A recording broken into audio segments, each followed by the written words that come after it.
Everybody, welcome to Positivity in Pivots. We are episode 9. I'd just like to thank everybody who continues to tune in and watch. As you know, Positivity in Pivots is focused on showcasing incredible examples of business resilience during these times. This week, we are covering the financial services industry. But no matter where you're from or what industry you're in, please continue to submit your stories of positivity and pivots. A huge thank you, as always, to SAP and Quantum Metrics for partnering with us on this. And now let's begin our show. We all know that financial services are essential in ensuring that the economy is able to operate, especially at times like these. I've been saying for many years that the number one reason why most businesses fail is because they lack access to capital. Finance will be essential to what happens next, and so far, I've been extremely impressed by how financial services have chosen to innovate during this time period. The other aspect of this is also the individual and the lack of financial literacy that still exists even today. However, new tools are providing ways for people to go beyond just saving, but entering into wealth creation. One of the studies that we read showed that the millennial generation is more likely to save now post-COVID than they were pre. That's probably because we always say, let's save for a rainy day, and we never see it, but we just saw a downpour. FinTech has always been at the forefront during a crisis.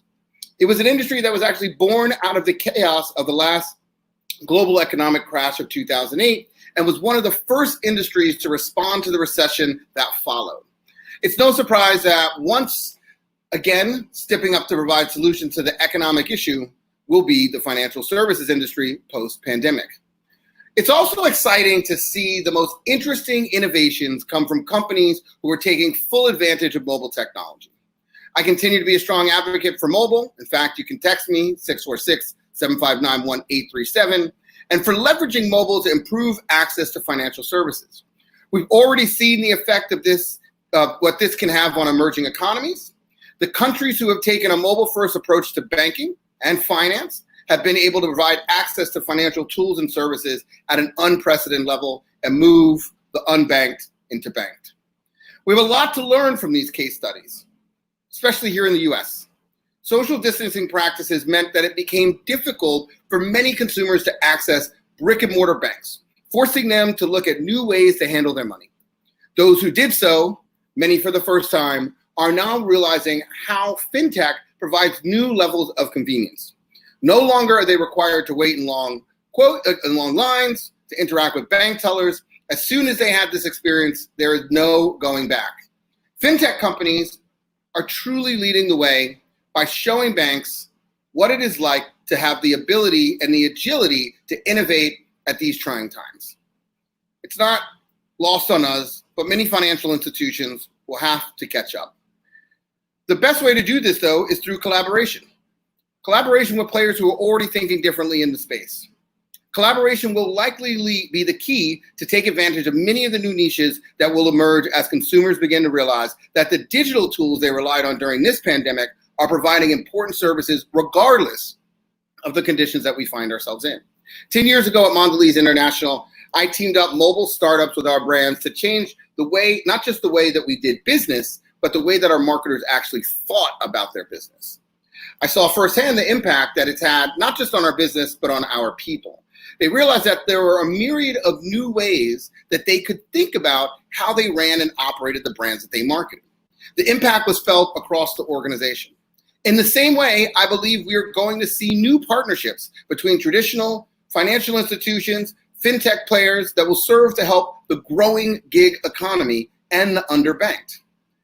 These will play a huge part in the distribution of government aid and will ultimately lead to the development of entirely new products and services.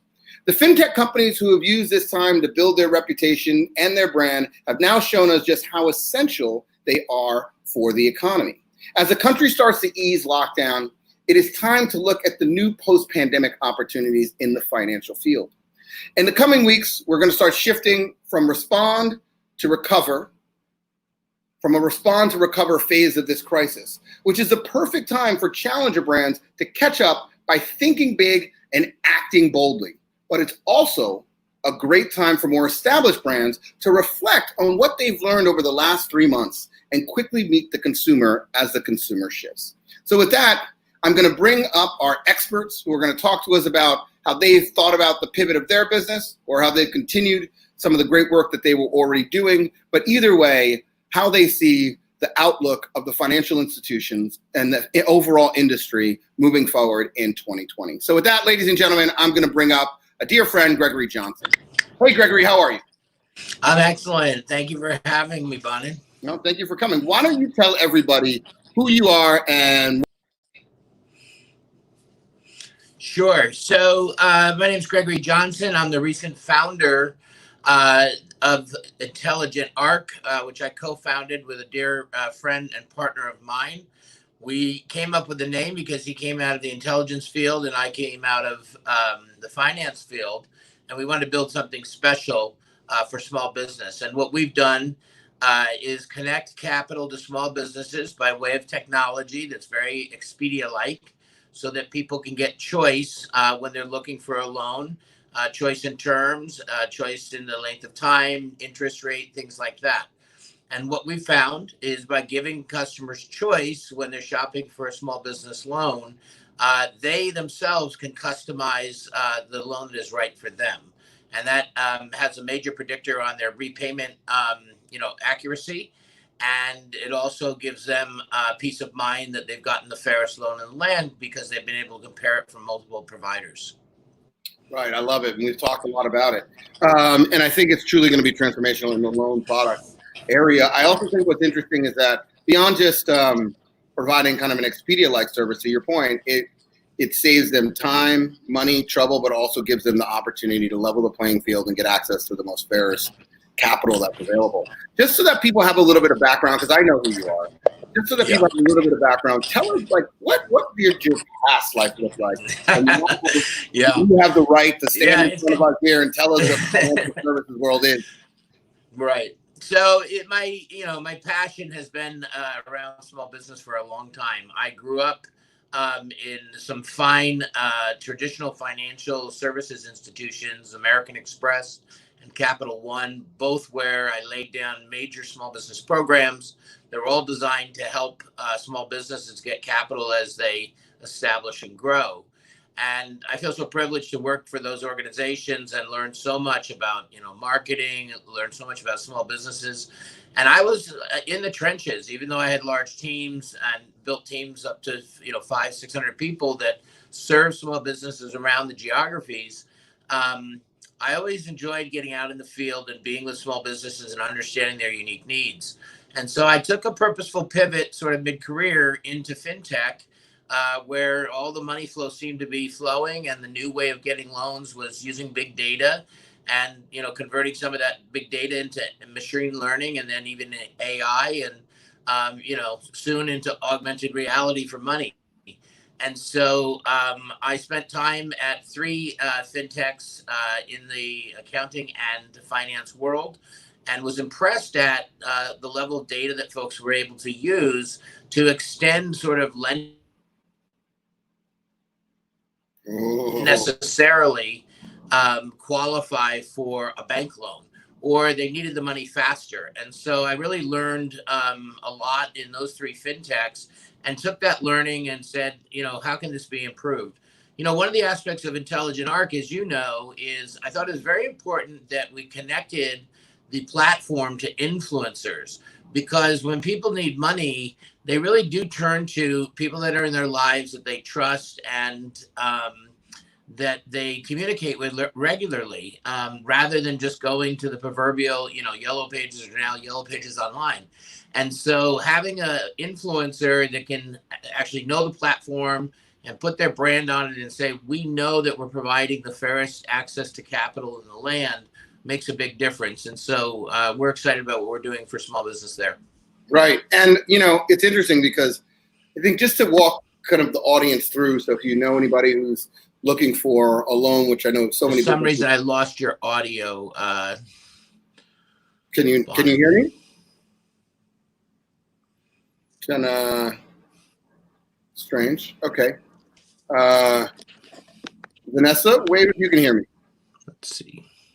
Okay. Gregory, it's just you. Let me try to take you out and in. Can you hear me now?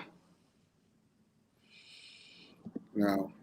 All I right, don't know Gregory. how I lost your audio, but We're going to come back to you, Gregory. We'll be back. Okay, well, there you go. That's the first time that's actually happened to us. We're gonna try to get back to Gregory as soon as we find out what's wrong with his audio. Sorry about that, but the show must go on. So I'm gonna bring up another dear friend, Nicole, if you don't mind joining us. Hey, Nicole, how are you? Who are you? And tell us what you do. You're muted, Nicole. What is up? You got to start over Hey, now. Bonin, what's up? Nothing. How are you? I'm awesome. Thanks for having me. This is fun. Great. So go ahead. Tell us who you are and what you do. I am a serial entrepreneur. My first company is a tech-enabled portal that disrupted a $20 billion industry. It was a classic disintermediation model we've seen time and time again. It was the branded merchandise space, so swag, t-shirts, pens, mugs, hats. We cut out the redundancy and built a portal, a technology that made it easier for the manufacturers to connect with end users. And our clients like AT&T and State Farm and Citigroup and JP Morgan saved millions of dollars because of the model that I built and that I launched. I did it without really knowing much about how to run a company, but I believed in our vision and our product. And it was really, I evangelized the supply chain, they embraced it, and then closing those big deals helped us grow really fast. So we were actually recognized in our third year as the 8th fastest growing company in the country. We were number 8 on the Inc. 500 list, which I'm really still very proud of. And we did all of that with just angel funding. We didn't raise any venture capital, but when we proved that the model worked and we were profitable and doing great, it was time to raise big girl cash. And I was so excited to have venture capitalists in my boardroom and to raise venture capital. And I was really excited about it. And it was not very exciting. I was in Illinois where there's very little venture capital available to entrepreneurs. One of the 47 states that actually is shut out pretty much from VC money. And it just wasn't a good fit. The VCs didn't do anything wrong. They were running their business the way most VCs do. In fact, my attorney, when I questioned them as to why I signed away my business so early on, they said, this is all really pretty standard. And they were right. So that difficult experience I had, I survived, my company survived. The company is sold to a PE firm last year, but I left a few years before that on a mission to build a better model for funding entrepreneurs because I figured it shouldn't be this difficult to raise venture capital. So that was 4 years ago when I left. I spent a good year researching what did I do wrong and discovered that I didn't really do something wrong. Millions of entrepreneurs face this same problem, lack of capital and a lack of a good fit. And the bigger discovery was that there's 47 states that are shut out from the venture capital, as I mentioned. So I thought, I'm going to build a better model, and that's been my mission ever since. So I built a funding platform called Skin in the Game. Our fund is called SkinX. It's a fund that uses entertainment and gamification to engage the general public in the funding of entrepreneurs, creating jobs, fueling innovation. It's really very exciting, and we're live and launching a bit early. Thanks to COVID, we felt it was important that we pivot and accelerate our launch by about 10 months. So I'm really proud of it, and that's who I am, why I'm here, and what I'm doing. So just to go a little deeper, so you talked, you mentioned, gamification of it. Yeah. But the platform is unique in the sense that, first of all, it democratizes. We talked a lot about this when we met and continued our conversation. First, it democratizes people able to invest in private companies. I think that's one. Yes, that's the big difference. Yes, thank you for clarifying that. But it also allows you, those people, like what I said at the top of the show, is wealth creation. So it's one thing to save money, and where Noah Koerner, who's the CEO of Acorns, is going to talk to us, and he's going to talk to us about compound interest. Love Acorns. Yes. Yeah, it's amazing what he's done, and he's so passionate. I love him, and I've known him for so long, and I didn't even know this side of him. And anyway, but what you've done is you've allowed people to not just save money, but also participate in wealth creation models Yes. that to date have otherwise. They get skin in the game, and the game that from which they've been shut out. Right. Yes. So it's not even a venture model. It's more like a PE type model almost.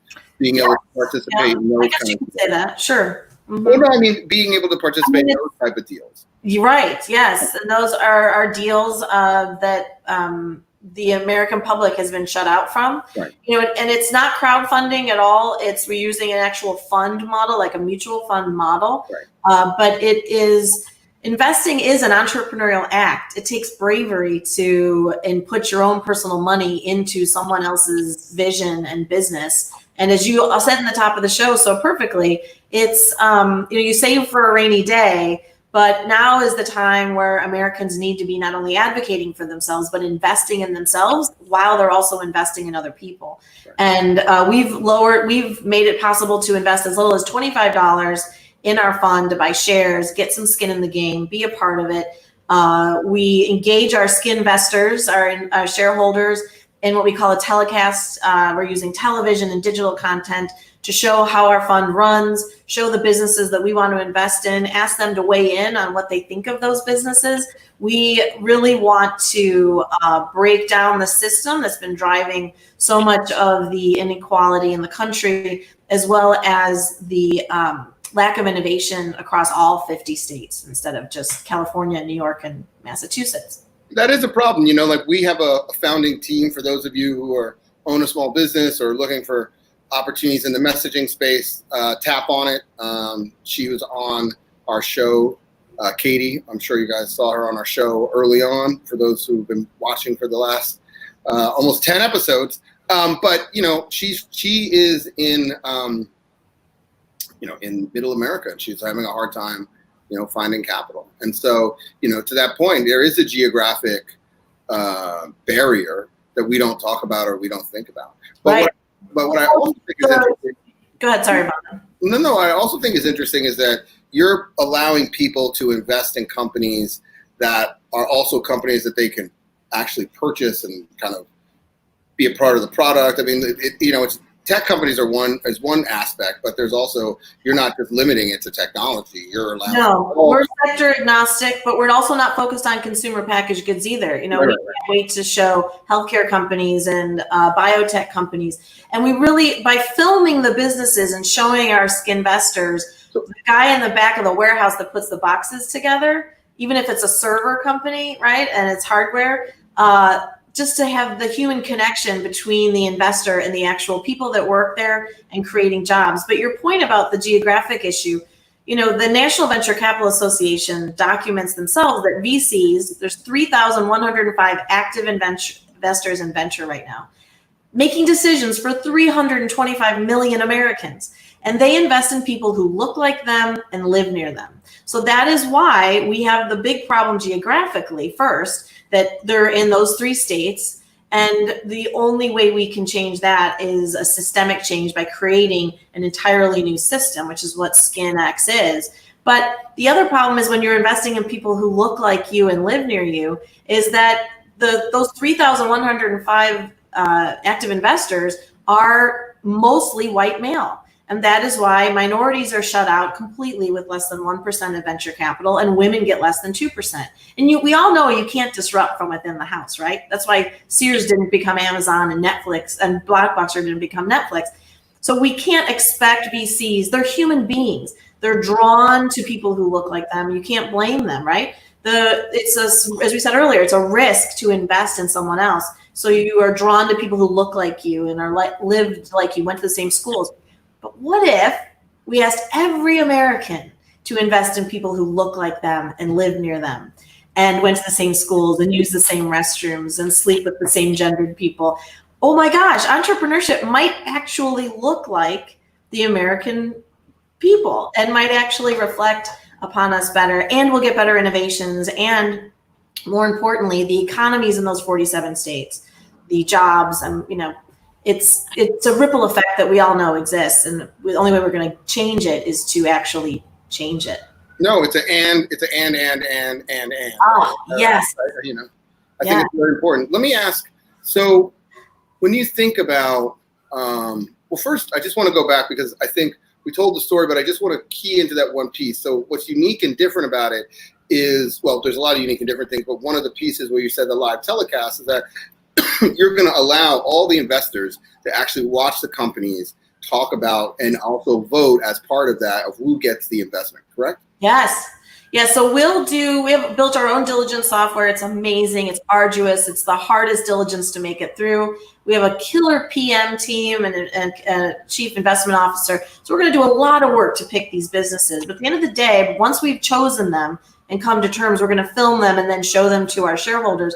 Just like every, shareholder conference call, hey, shareholders, here's what we're doing. What do you think? We're going to do the same thing. We're just going to use content, television, digital streaming to do that and show them the actual faces of the humans who work there, who are their customers possibly, who are in their communities, who show us the local restaurant and the dry cleaners and the people who are going to be impacted by this company and by your investment. We can't wait to text you and say, hey, Bonin, guess what? Tune in live to watch 3 people starting their first day at a job that you created. I mean, how powerful is that? So that's the idea, is we're actually going to go beyond the traditional shareholder conference call and turn it into a telecast, vote, and then let's stay engaged and interact with us ongoing so you know what we're doing with this fund.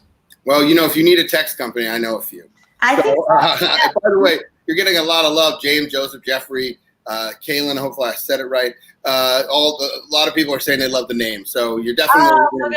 Well, soon you'll stay in touch and you'll be able to get some skin in the game. Right, exactly. So, last question: Yeah. What's been the hardest, or what's been the thing that you've done that's different as a leader during this time period? How has it changed you? During COVID, you said? Sorry? Yeah, during COVID. Oh my gosh, everything. I just hired 3 people without ever having met them.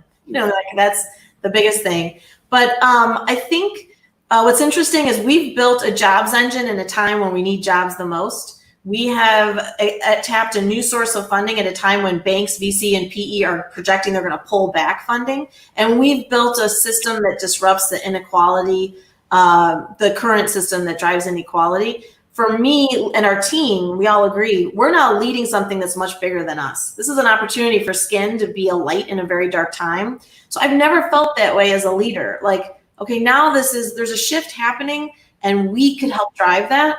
I'm getting chills talking about it. It's that for me, and now I'm leading something that is beyond something I can control. It has to happen. And that's how it's happening on its own. So it's been a complete shift. I don't know what this. And I'm loving it because I'm really just a facilitator. Right. And the time is now. Isn't it? Well, Nicole, skin in the game. Thank you so much. Can they go and check the fund now? Not yet. It is live, but we're going to be announcing in August how to get skin in the game, how to buy shares. But stay tuned. Check me out on Twitter, Nicole Loftus, or skininthegame.tv. We'll drop it in the comments for everybody. Okay, Awesome. Nicole, thank you so much. Everything you do, Bonin. Oh, thank you. Enjoy the rest of your day. Awesome. Thank you. Bye. Bye, Nicole.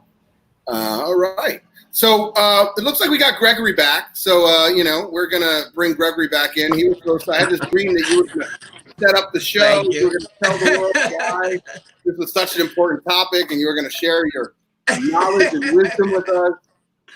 And then technology got in the way. We're all learning how to deal with these technical pivots. So thank you for gracefully moving on. Yeah. So, let's jump back. I think what I do want to step back, because your perspective, having worked at the biggest card companies in the FinTech world, and your perspective on the borrowing of capital, the usage of capital in that. But I just want, give me a sense of what are the major trends that you believe are on the horizon, probably in that space, but broadly for financial services, if you feel comfortable speaking to that. Absolutely. And thank you for the opportunity to. So, I mentioned I made a sort of purposeful shift into FinTech, and I had an opportunity to work for some great companies on the consumer side, Lending Point, which is one of the fastest growing businesses in America and the fastest growing business in Atlanta. They are an alternative lender to what they call subprime space, and trying to extend capital to individuals. And then on the small business side, I just finished up work recently with On Deck Capital, who is the largest online lender. and they've been lending for more than 15 years, and to date have lent almost $14 billion in capital to small business. And they were really one of the first that went into this lending space of, online lending, alternative lending.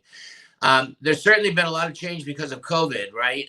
Many of the, what we call balance sheet lenders, where they're holding the paper and they're carrying the risk. Many of those balance sheet lenders had to totally stop lending during COVID because there is no algorithm, there is no machine learning model that can sort of predict a person's ability to pay back when you have this event, sort of in the middle of it that doesn't necessarily have an exit sign of, when that's going to end. And so, thankfully, all the PPP programs came online. Nearly $600 million in capital have been deployed.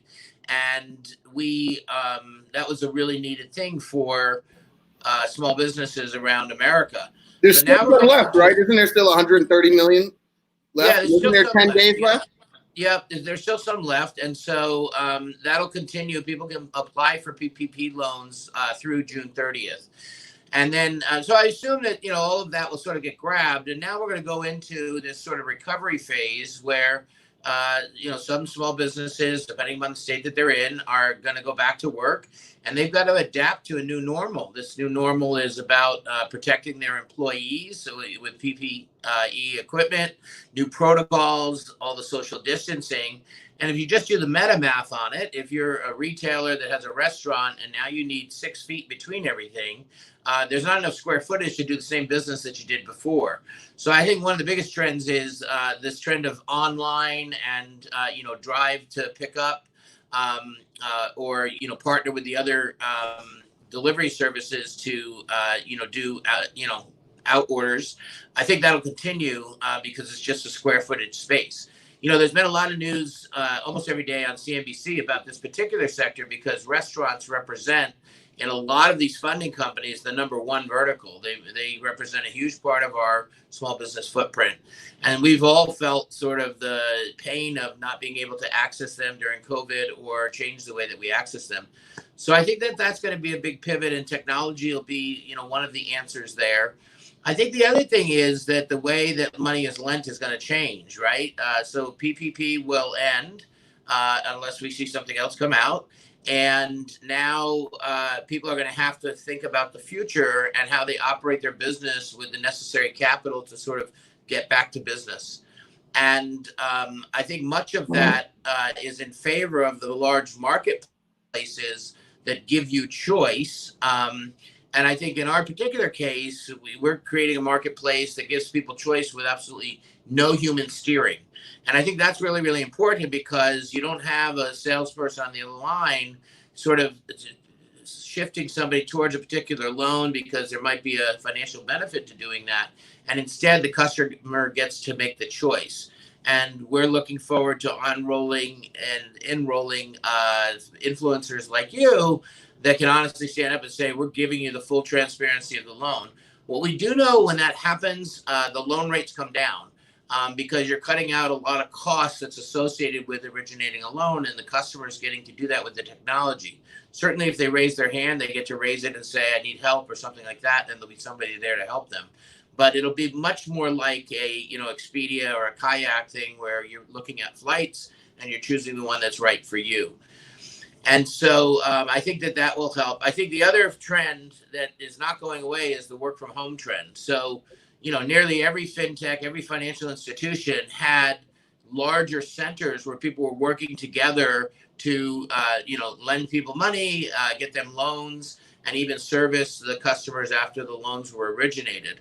And literally overnight, those businesses had to pivot to have their employees work at home. And so all the technology platforms they've sort of put together to be able to still carry that out has been quite an amazing thing to watch. And one of the ventures that I'm involved in is a company called S&P Data.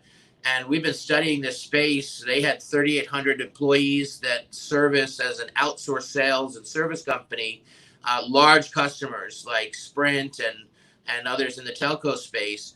And overnight, they had to have 3,800 people be able to work from home. And so all of that technology platform and the layers of tools are being put together in a way that this will be more commonplace, in the future. I think that small businesses that have been able to make this pivot sort of early, hats off to them, and they've done that through true grit. But we're learning more every day that'll make it easier for small businesses to make that pivot in the future. Right, and you're 100% right. It's interesting. I had to call the New York State tax, and I was talking to her. She's like, "Oh, the screen's freezing." She goes, "You don't understand. We have 20,000 people who now have to work from home on a system that was built to pay people."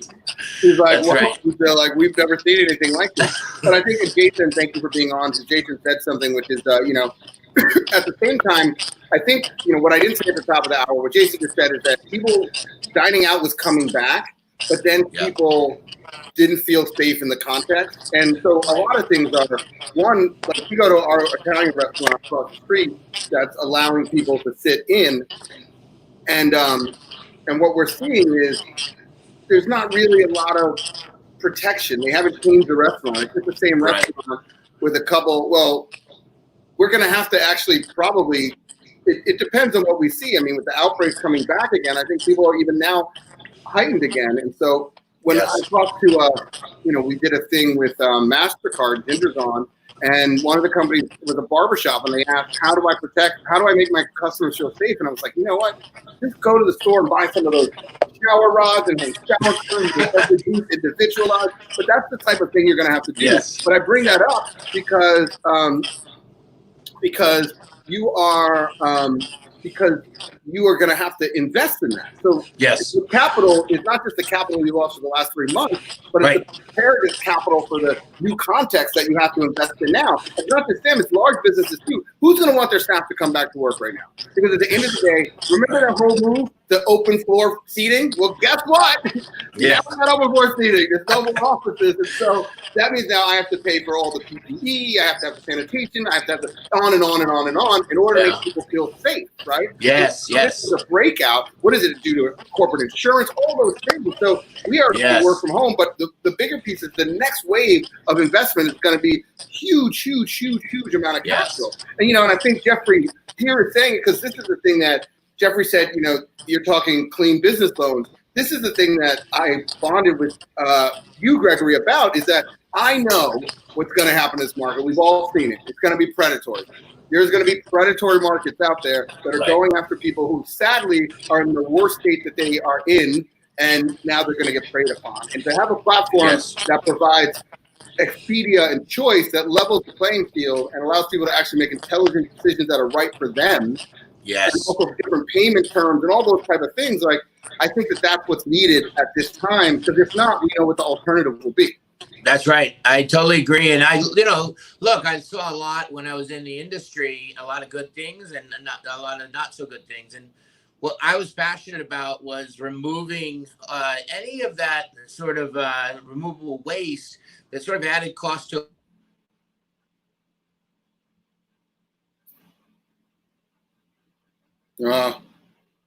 We lost your audio again, my friend. All right. Just when the conversation's getting really good.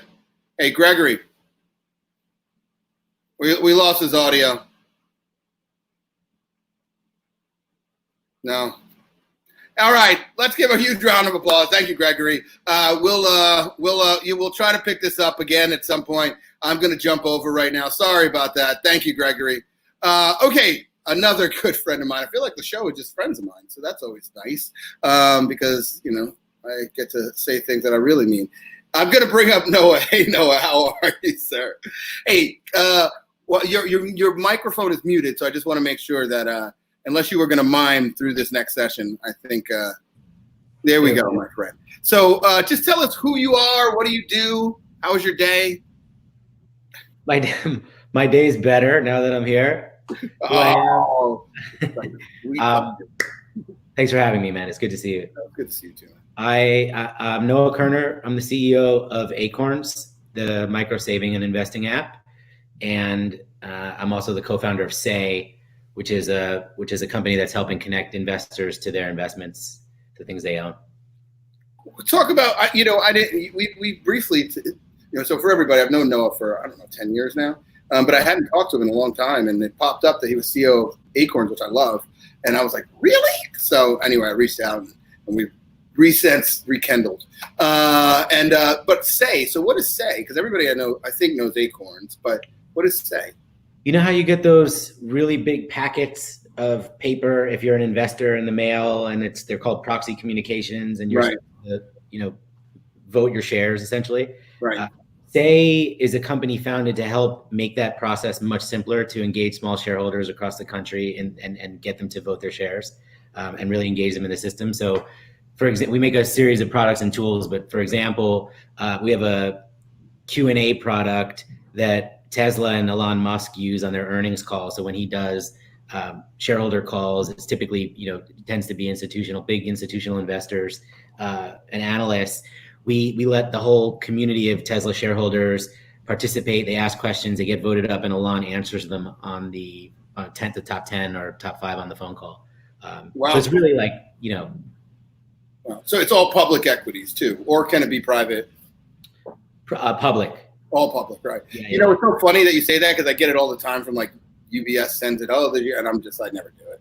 Yeah. And I've got PepsiCo stuff from back in the day, and I just, I'm not doing it. But it's interesting, because let me ask then, with that, this wasn't even where we were going to go, but how important is it if you're an equity investor in public company to actually vote?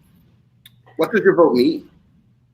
So in both of these circumstances, Acorns and Say, they're both sort of in the business of trying to help level the playing field, right? So how important is your say? Your individual say is the same question as how important is your vote in America, right? You should exercise your rights. You should participate, hold people to account.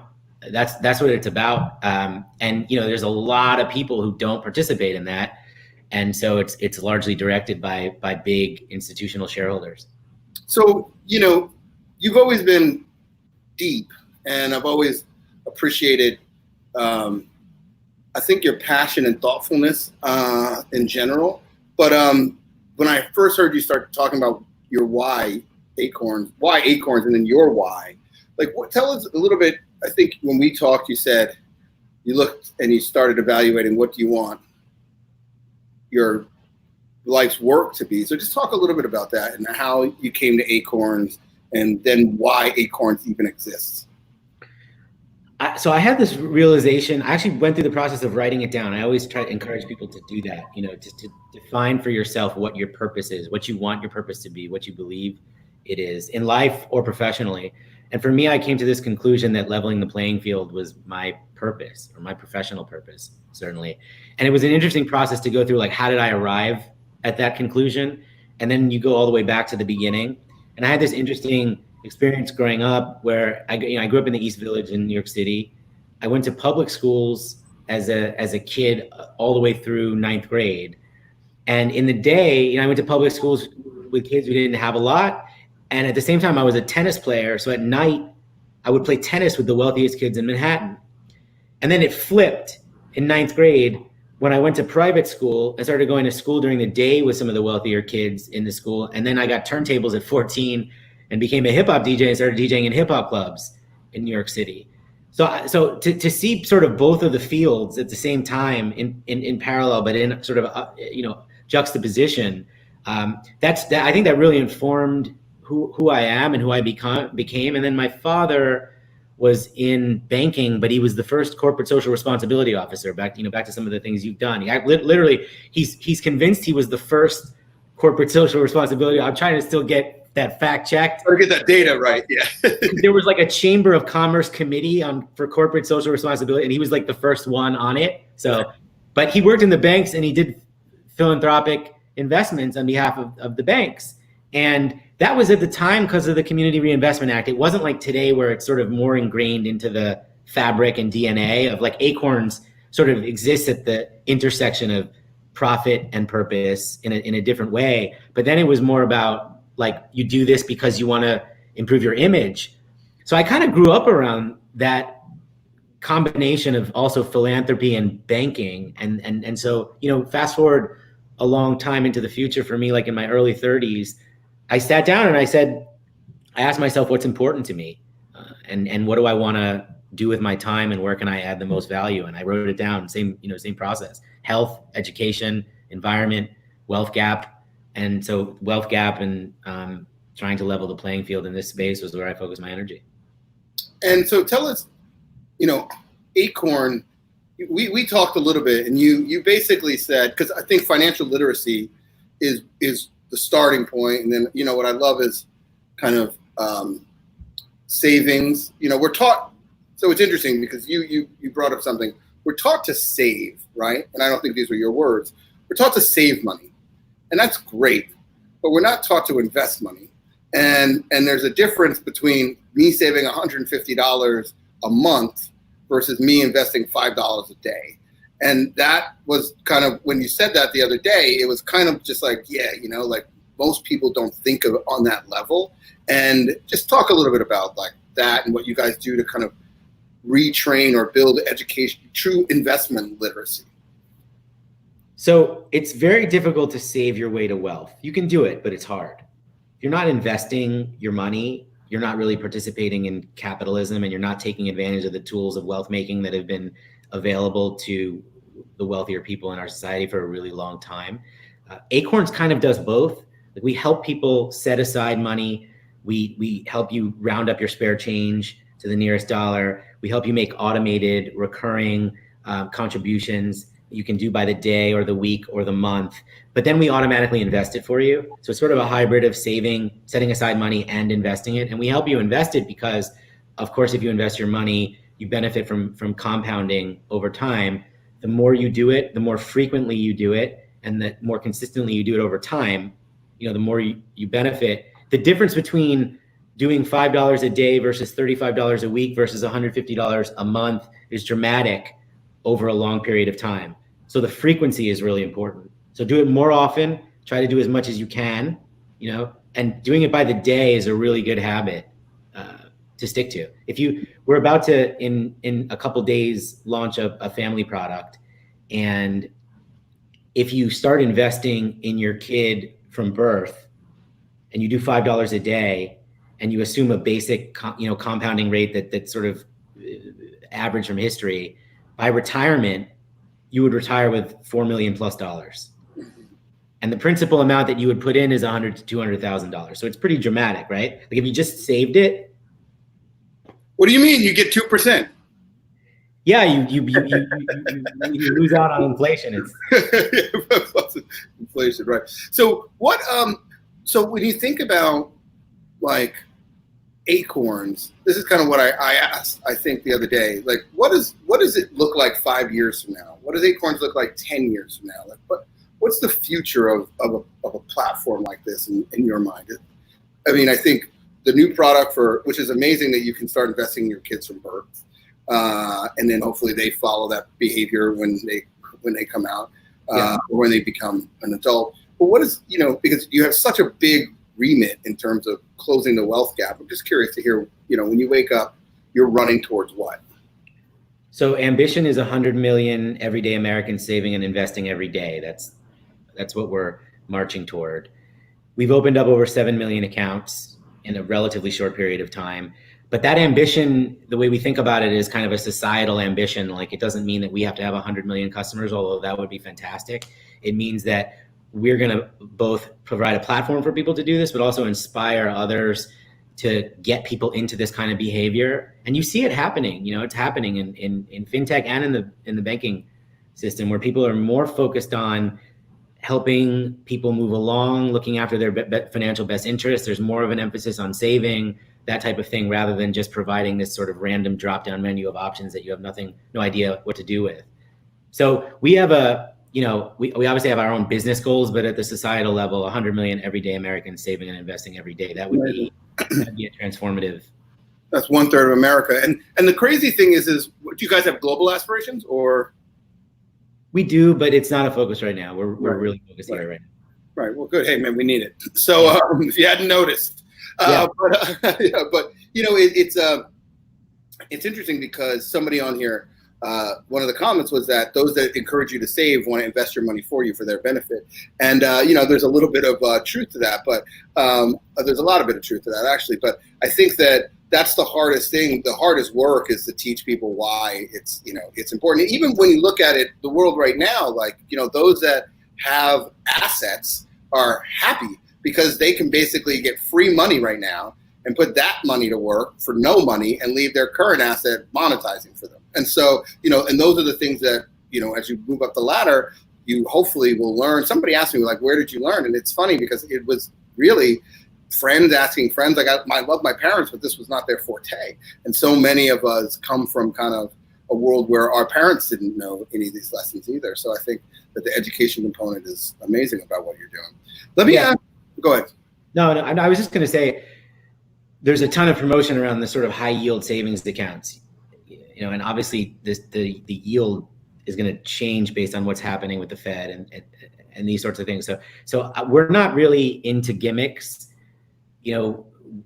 investing your money into a diversified portfolio, doing as much as you can, as you can comfortably, sticking with it over time. Like this is a principle. This is what you should do. And I think what's tough for people is to really sift through all the noise out there. It's very confusing when everybody's promoting some product to try to get your assets. And the question is, like, is that really what's best for people, or is it best for the company? Like, I think one of the things, my hope is that, way more companies start taking a customer centric view of this stuff and really taking a position of responsibility. It's not as fun trading cryptocurrencies, trading stocks on margin, all this kind of stuff is like, I think people are it's tempting, it's fun, it's exciting, but doing the right thing, having your money in a diversified portfolio, contributing regularly, dollar cost averaging, that this is what makes for good, steady investors over time and people who end up with more money in the long run.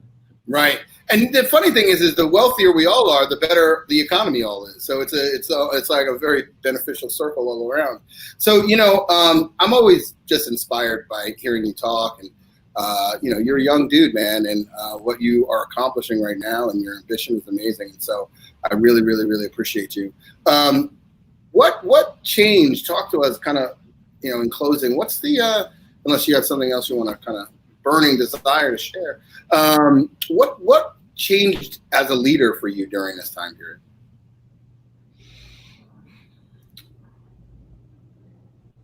We talked about this. I mean, the thing about Acorns is that we have been focused on the subject of economic equality, of leveling the playing field, of broadening access. Like, that is what we're focused on. That's what we're focused on. So I think I'm even more motivated. You know what I mean? Like, I think given what's happening, given all this stuff, like, I'm even more, it just puts more of a fire when you really step back and think about it. But my commitment to that is absolute and pretty singular, and has been. So I don't know that my leadership style or how I'm thinking about things has changed. It's just like, wow, this is becoming even more significant, even more important. And I think when you think about how do you get at the root of some of the problems that we have as a country and some of the conversations that are happening now, education, wealth gap, you got to focus on the core fundamental underlying problems. Obviously, racism is its own underlying problem, but getting families investing in their kids at birth and committing to a consistent amount every day, every week, whatever you can do over 10, 20 years, 30 years, over a generation, that can change the country. If we can really rally families to do that and parents to stay committed to it, and then kids to when they at 18, when they take it over, to also stay committed to it. Like, that's, that would be wonderful. You literally can create generational wealth using an app. Yeah. Hey, I'm going to let you go. This is my last question. I have an Acorns account, but I forgot my password. So I'm going to just email you, and maybe you can help me kind of get back into that account. Yeah. I do actually. I tried to forget password. It didn't work out. What? Acorns 123. That's universal password. All right, Noah. Thank you so much, sir. Enjoy your day. Thanks, Noah. Bye. All right, ladies and gentlemen, we're coming down the stretch. Thank you all for hanging in there.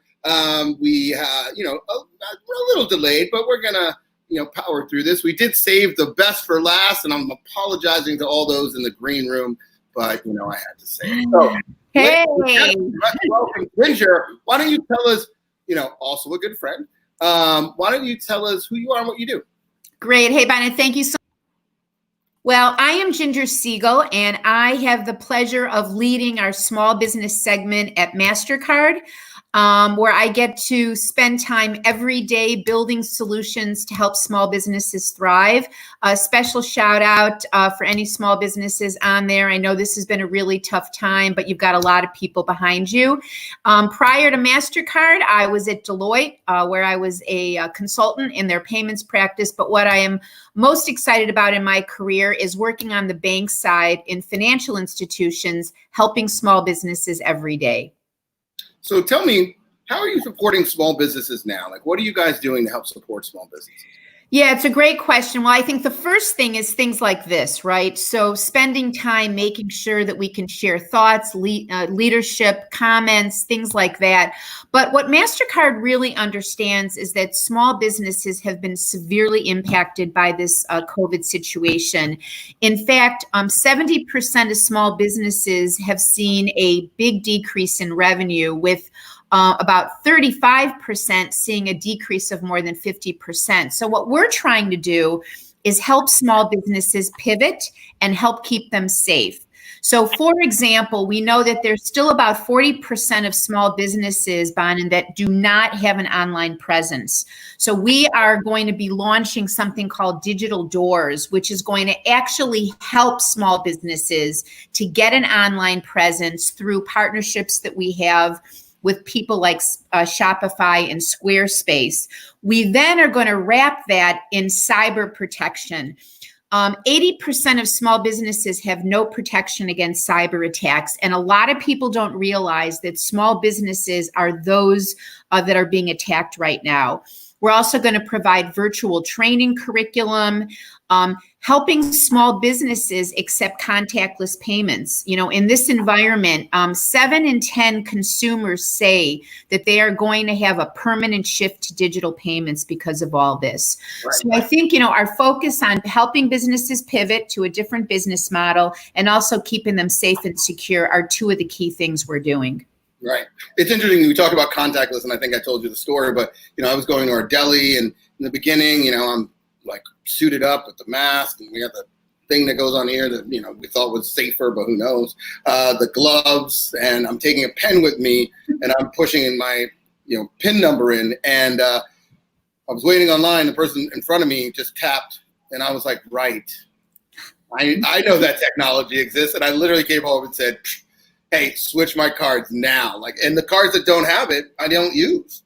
I'm just like, why bother? The good news is most of them are MasterCard. So well, they better be. But no, you're actually right. Contactless is actually a habit, and what's happened during COVID is that people don't want to touch cash. They don't want to touch pads. They don't want to sign things that someone else has touched. And in fact, not only contactless, but even just e-commerce alone. Right. In May alone, United States e-commerce spending grew 93% year over year. And people don't want to touch stuff. And so contactless and the ability to put your card on file at different places that you frequent a lot are really great things. And we want to help small businesses be able to accept those. It's so funny because you talk about cash. So we started going to the French place across the street as well. Everybody knows I'm the Italian place or the French place. But and so I'm just waiting, I need more geography here open so I can cover more of the world. And so we started going about a month ago. They would open and do takeout, and you would stand outside, have a little drink while you wait for your food, and it felt like you were human again, right? And that was cool, but they were only cash only. And I said, dude, I'm not ready for this, man. Don't put this on me right now. I can't deal with this. So but I went to the ATM because I really want to support them. I love them, and I got out the biggest, because, I'm not going to the bank. It's these tiny little deli ATMs. I got out whatever the biggest number I could get. And I said, here, This is for every single time I come back moving forward. I'm not touching cash ever again. Okay. So now Well, and you're not alone, because this is a cash society, and we believe, especially during COVID, there's been a lot of habits changed. Unfortunately, not all small businesses are there yet. So we feel it's part of our responsibility to enable them to not only have a digital presence, but to be able to accept payments other than cash and checks. And I think, what you said is the exact reason why people don't want to touch this stuff right now. And, so just what are you hearing from small businesses? You guys are on the front line. I did the program with you guys. We were, at that time period, we were hearing more about how are we going to prepare to open? And I think we're in that phase now. There's so many that are open. Like, what are you hearing from them now? I guess it's these issues, right? Yeah, it's a really great question. And, Bon, I also did the same kind of a talk session you did with Create and Cultivate. And it was really interesting. I also did a mentor session with over 500 small business owners. And here's the things they were saying. Number one, they're very scared. And there's a lot of unknown as far as when they're going to open. What I'm hearing from a lot of them is just this whole process that they've had to go through if they've applied for PPP. We know there's a lot of money left. And the good news is there have been some of those payback restrictions in terms of timing that have actually been changed. So people are really concerned about where they're going to get capital to get them over the hump. One of the biggest questions I got, though, was really on how do you pivot your business? What's interesting, and I was talking to Jacqueline Johnson about this, is that small businesses think about an operating model, and I don't think that many of them plan as much ahead. No. Whereas if that business model changed, what would I do? So I think what business owners are saying is, look, we realized when we started our plan for this business, we really didn't think of the worst case. So a lot of business owners now are really hustling to try to figure out what that worst case is. And today it's really about helping them pivot to online. Even companies, for example, a company that's event focused, as you know, we are really pivoting to doing a lot more virtual events. The other things they're saying is that they realized they didn't have a lot of contacts in the industry outside of their general world. And the COVID crisis has actually forced them to reach out for contacts in, the digital modes, the virtual modes, really looking to their financial advisors in terms of help weeding through this. So I would say those are some of the key ones. But I have to tell you, if any goods come out of this, number one is, if you didn't think small businesses were important before, you absolutely know they are now. And small businesses are realizing that this isn't about pivoting just for the COVID. It's how do we grow beyond COVID and get even better with the changes that we're going to make. Well, and to that point, it's not just, we had SAP and it was Concur on, and they talked about the stories of mid-sized companies having to go to their offices to get the check writing machine because they pay by check. And it's like, are you crazy? And then we had, when one of our businesses, somebody said, oh, we sent the check. I said, where'd you send it? Because we're not going to the office. So here's the wire information, cancel that check and wire the money. Like, what are we doing? What world do we live in? And Richard brought up something interesting. I don't know, Richard, if this is 100%. The last episode, we had a good conversation about cybersecurity, but he also said that, with the expanding use of mobile technology, there is a lot more mobile security and cyber threats that are going to happen. And a lot of these small businesses aren't going to be prepared really to participate kind of in those kind of situations. I'm not putting that on you, Ginger, but but that's actually a really excellent point. And that is why, in conjunction with what we're doing with our Digital Doors program, a big part of that is we're offering free cyber ID theft protection through the end of the year for all small businesses. And so we really believe that small businesses are very much going to be under attack. And it's obvious, right? As more small businesses develop an online presence, there's more points in their systems that are vulnerable. And we believe that they need help assessing that vulnerability. And I don't know if I mentioned this stat before. If I did, I apologize. But over 80% say they have absolutely no protection today. So cyber protection, cybersecurity is really top of mind for us.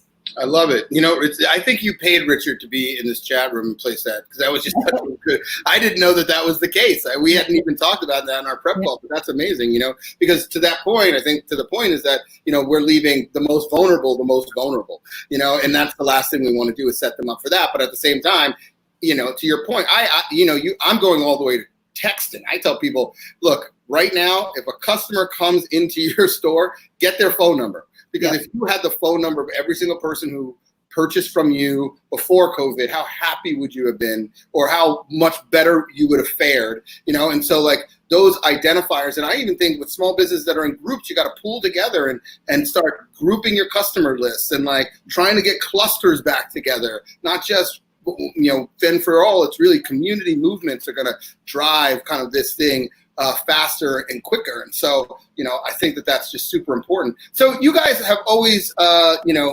focused on kind of having small businesses and equality kind of at the center of your culture. Just talk about the culture of MasterCard. Yeah, I'm really proud to do that. And I think what's interesting is that a lot of people are talking about, because of COVID, because of the racial unrest, we're doing this.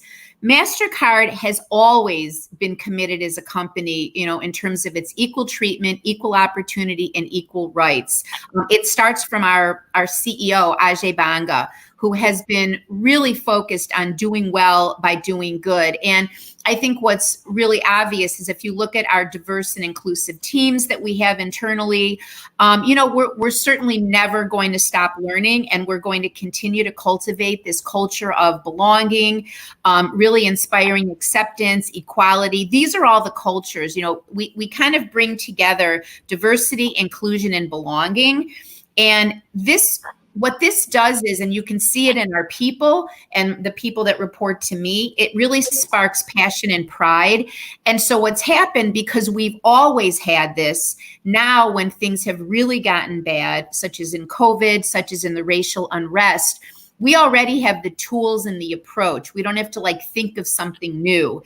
And so we really stand behind a lot of organizations like GLAD, the National Urban League.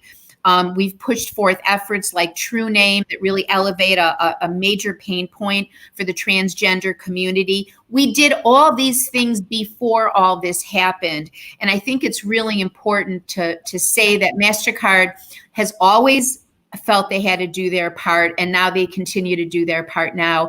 And I'm really proud to be someone who's able to work there and lead within that organization. So it's really important. It's not just about doing it because something happened, but in spite of.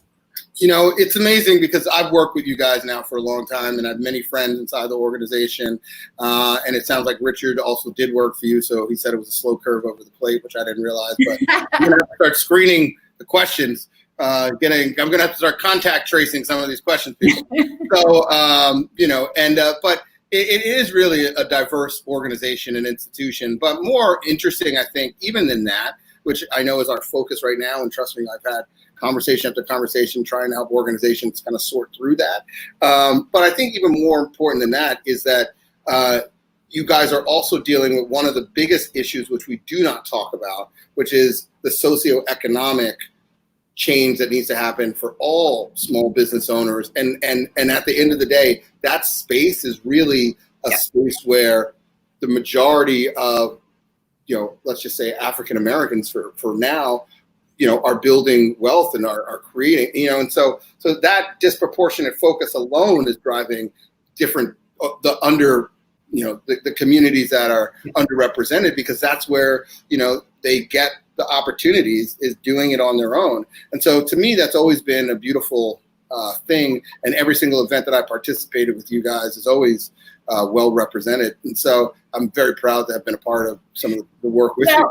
Well, and to be honest, that's why we pick partners like you, right? We are very careful about the people that we want to work with, because we want to make sure that we work with people who culturally believe what we do and have that feeling of bringing financial inclusion and inclusion overall to the world. And I think, Bonna, one of the things we're really proud of is we recently pledged $250 million in financial, technology, product, insight support support over the next 5 years for small businesses across the globe. And as a part of that, I'm very honored. I work very closely with our Center for Inclusive Growth that is very focused on working with not-for-profits like Grameen to really help unblock very much needed capital. And, we see that now more than ever. So this underbanked, unbanked, the group of people that, even in some of the things you're reading in the newspapers today about who got PPP loans, who did not. And I think just it's not just about diversity in employees, but it's diversity in who we want to help. And it is a very broad swath of helping all types of people who need help. And as I said, that's why we do the things we do, with whether it's female entrepreneurs, who you've been very much a part of, or a lot of the work we're doing now with Grameen and a lot of these other great organizations like the Urban League. So we're really proud of that. Thanks for bringing that up. No. I've witnessed it, and I tell people when they ask, what can I do? And I say, look, it starts at home. So, I think that's first. And then it starts with the partners that you partner with, Yes.